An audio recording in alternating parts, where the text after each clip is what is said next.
But speaking of G's, the G1 Climax. I know you want to talk about that. That was a great segue. Yes, I always want to talk about the G1 Climax and to teach you. This is a great time for you to start watching New Japan. The G1 Climax is our last bit of news that has came up during our time away since Tru Heel Heat 12, Tru Heel Heat 13. We are here to talk about the G1 Climax 28. The G1 Climax is New Japan's yearly summer tournament, the round-robin tournament that is considered probably the best in all of professional wrestling each and every year. It involves 20 men, 2 blocks, 10 men each, where each competitor will fight all 9 other men in his block, and the winners with the best records from each block versus in the finals, and the winner of that versus the IWGP Heavyweight Champion at the Tokyo Dome on January 4th, 2019 at Wrestle Kingdom 13.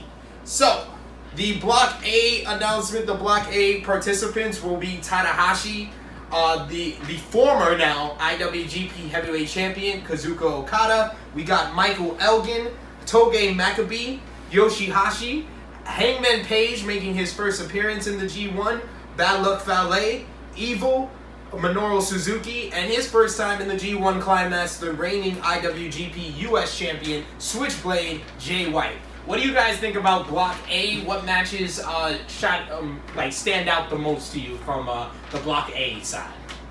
Can you name me those matches again? Like the exact, like the people from that side. Well, the people from Block A, once again, is Tanahashi, Okada, Elgin, Makabe. Tanahashi Okada is in Block A? They're in Block A together. That's incredible! On the final night for Block A, the main event will be Okada versus Tanahashi, and this is the first time they're going to be versing since May 4th, where they had a 5.5 star match. I don't even need to hear another match. That's the one I'm looking forward to right there. That's the one I'm looking forward to. I don't even care about the other match. Me, myself, I am definitely looking forward to that match, but I'm really looking forward to Okada versus Jay White, because that's been building for a while. Jay White has been the Chaos member by association and been causing conflict in Chaos for a number of months since he joined it in January, so I can't wait to see Jay White versus Okada. That match doesn't move me for some reason. I don't know why. Well, Jay White hasn't... I like Switchblade, but for some reason that pairing doesn't do it for me. I like the story involved in it. I mean, also, I think that... No, each his own, of course. Absolutely. Tanahashi versus Suzuki will be very good as well. Yes. And Okada versus Suzuki will be another classic there. Absolutely. And we definitely want to hear from the True Heels in the Spotlight Nation. So please put in the comment section what matches from the G1 Climax you guys want to see. Tanahashi kind of kicking it off. That's fucking... No, that's the final night. That's the final night. Final night. The first night, Block A main event will be Jay White versus Okada. So that's going to be Block A. So that's the first... Okay. That's going to be on the first night. The final night for Block A is going to be Tanahashi and Okada one-on-one. But Block B is probably the most star-studded block in G1 history. Better than Block A? Better than Block A. We got the IWGP Heavyweight Champion, Kenny Omega. Okay. We got Tetsuya Naito. Naito versus Omega will be on night 1 of Block B. Wait. Yes. Before you name off the rest of this card, because they're already loaded.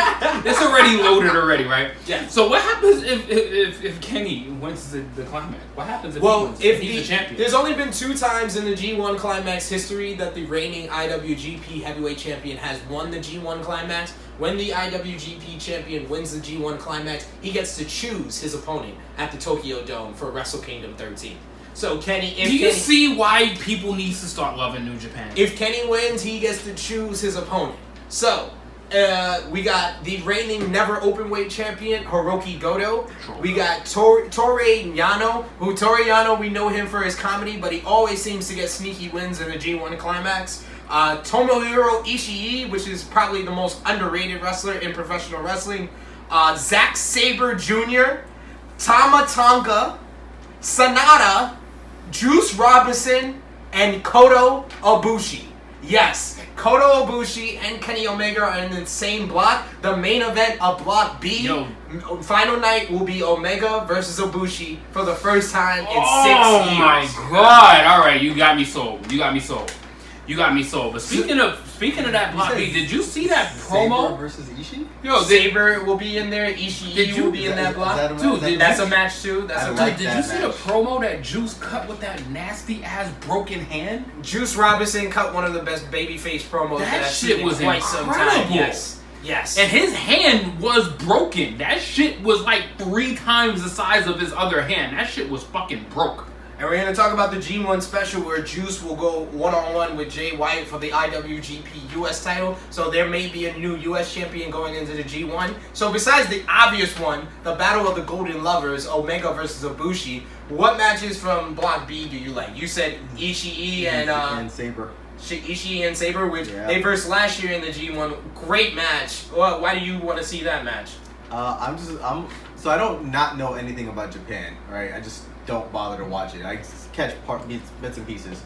Guys, if you didn't hear, he's a WWE Mark. I am Mark. I catch certain things. Saber sticks out to me, so I look up some Saber stuff. I like Saber. Being at your place a couple times, I happen to walk into some Japanese matches, right? So I've seen Ishii, and he was pretty cool to watch. So I like him. And I think that'd be a good match. I didn't see last year's match. I don't follow Japan. This is gonna be your introduction. So that'd be a pretty cool match. What about yourself? Come on, dude. Like, there's no other match besides Kenny and the Golden Lovers going on one-on-one. Well, besides that match, I don't care about any other match, dude. Kota Ibushi is one of the absolute greatest Japanese wrestlers there ever is to lace a pair of boots. He can do everything, and he can mix it up with any wrestling style. So the fact that he's gonna go back and forth, best friends makes the best matches. This is true. So the fact that those two are actually gonna go at it, I don't give a fuck about nothing else in Block B. And I don't mean to say it like that. I love you, Juice. I love you, Zack Sabre. But to give me the chance to see that match, and this is the first time in more than half a decade, dude, this is gonna be something special. It's gonna be special. I mean, I'm looking forward to both of those matches. I'm also looking forward to Omega versus Saber, first time ever. Saber Jr. versus Kenny Omega. I mean, that one. Just a clash in styles. Omega is a master of all styles. The best technical wrestler in the world is Zack Sabre Jr. Those two are going to have a classic match. But there is so much in Block B. Block B. And Kota. So Saber and Kota, the match that the CW Cruiserweight Classic couldn't get, we get it again for the 3rd time in New Japan. So you have your chance. You WWE marks, you people that are not exposed to New Japan, tonight, try to get yourself a New Japan World membership, because it is a great time to become a New Japan fan. The G1 special coming up next weekend in San Francisco. I will be there. I will be there live, so we will get live coverage on the Tru Heels page, on the Spotlight page.